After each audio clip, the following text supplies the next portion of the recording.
So, Final Fantasy II is by far one of my favorite games in the entire series, but not everyone can say the same. In fact, a lot of people will probably say this is the worst in the series.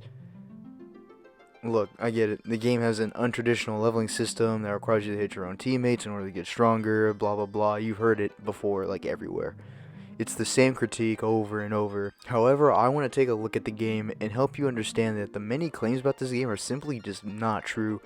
From the player choice, to the story, to the exploration, and soundtrack. You'll find out that beneath its flaws, there's actually a pretty good RPG underneath. So let me just get this out of the way first.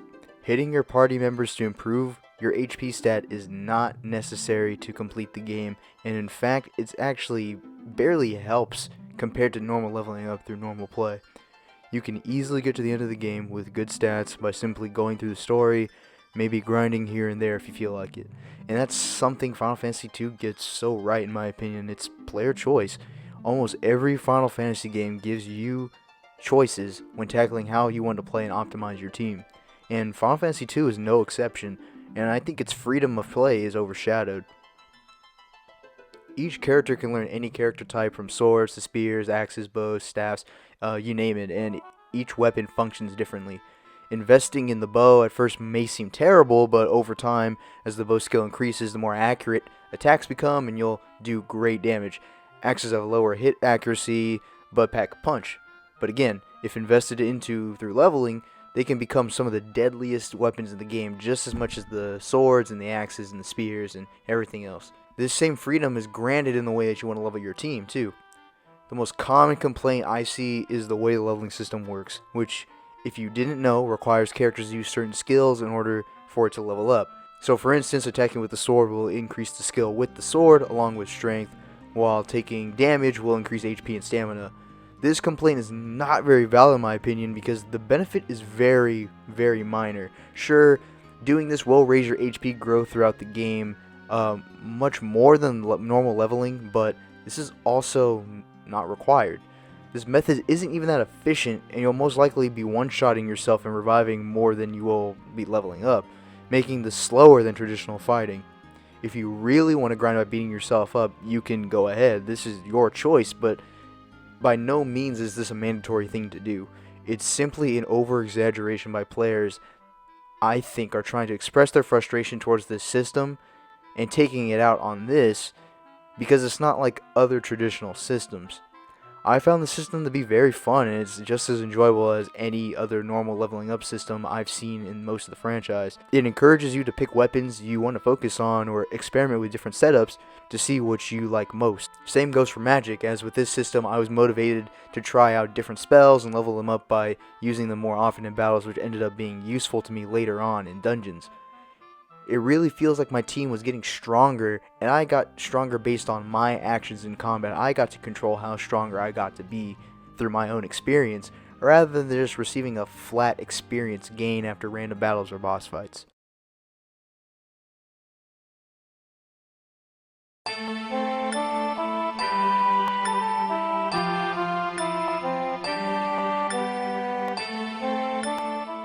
So right now, I want to talk about this game's story because it's something that is talked about not a whole lot, it seems. Now, to get this out of the way, the story is not deep or complex like its successors, like, 7, 8, but it doesn't need to be. Considering that this game came out during the late 80s and storytelling in games was still relatively primitive, this game tells a surprisingly good story for the time. This game follows Firion, Guy, Maria, and Leon, youths who are driven out of their hometown of Fynn after Palamecia Empire expands their rule by taking over their city, killing the youth's parents. Firion, Guy, and Maria are separated from Leon in the fray and are taken in by the Wild Rose Rebellion and Princess Hilda. The group joins the rebellion in their fight against the Empire in the hopes of someday finding Leon and also fighting back against the regime. So throughout most of the story, this game tells a war story, but the story doesn't glorify war or make war seem cool and badass like it's usually depicted in other media. There are no massive battles or anything like that at all. Each adventure is usually a low-key mission taken on by Firion and his allies as they travel the world infiltrating Imperial bases, sabotaging weapons, recruiting allies, and supplying the rebels with weapons. And throughout all these quests, people die, and a lot of people die. It is not just the civilians either, but it's also party members that join your party.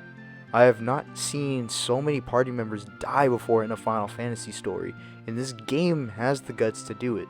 In other Final Fantasy games, usually maybe one or a couple more characters may die, but almost every single party member in this game, aside from the main three, all die.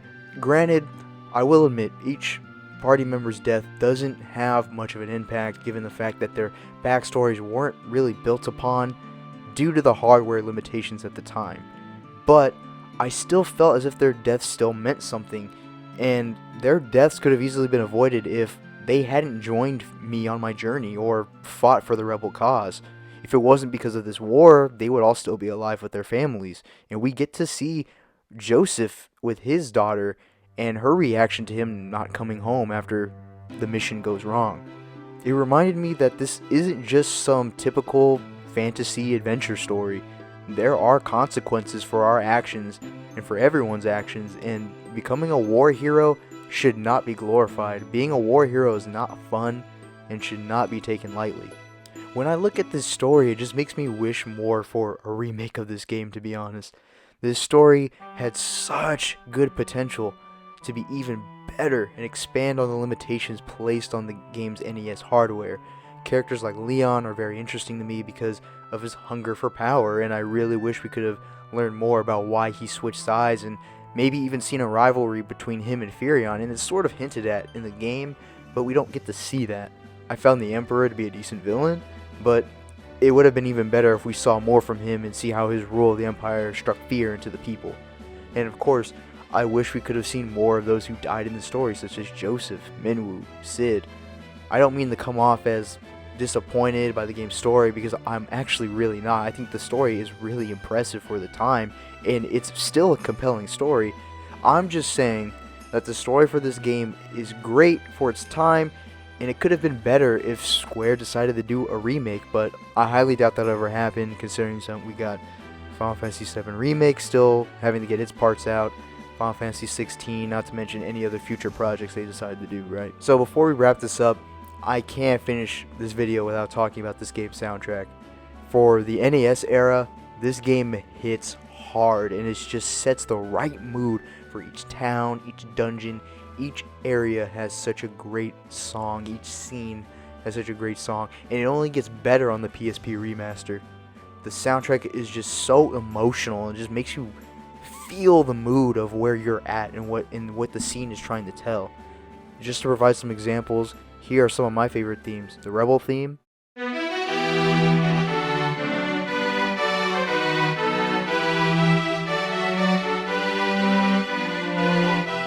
the main theme,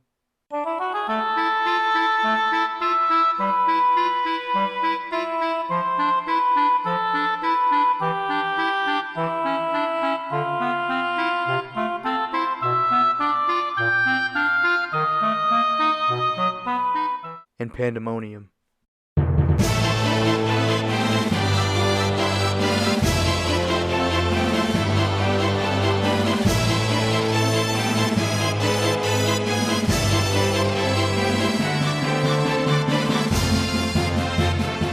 So with everything being said, I hope you may have walked away with a new appreciation for this game, or hey, maybe not. That's up for you to decide. Either way, thank you for listening to me talk about one of my favorite Final Fantasy games, and tell me in the comments if you enjoy or don't enjoy Final Fantasy 2. Also, like and subscribe for more content like this. I mean, come on, it's free, and you can always unsub in the future. It takes no time at all. You'll really be supporting the channel, and I would really like to hit this 100 subscriber milestone. Until next time, I'll see you guys later. Peace out, and add Layla into Dissidia Opera Omnia.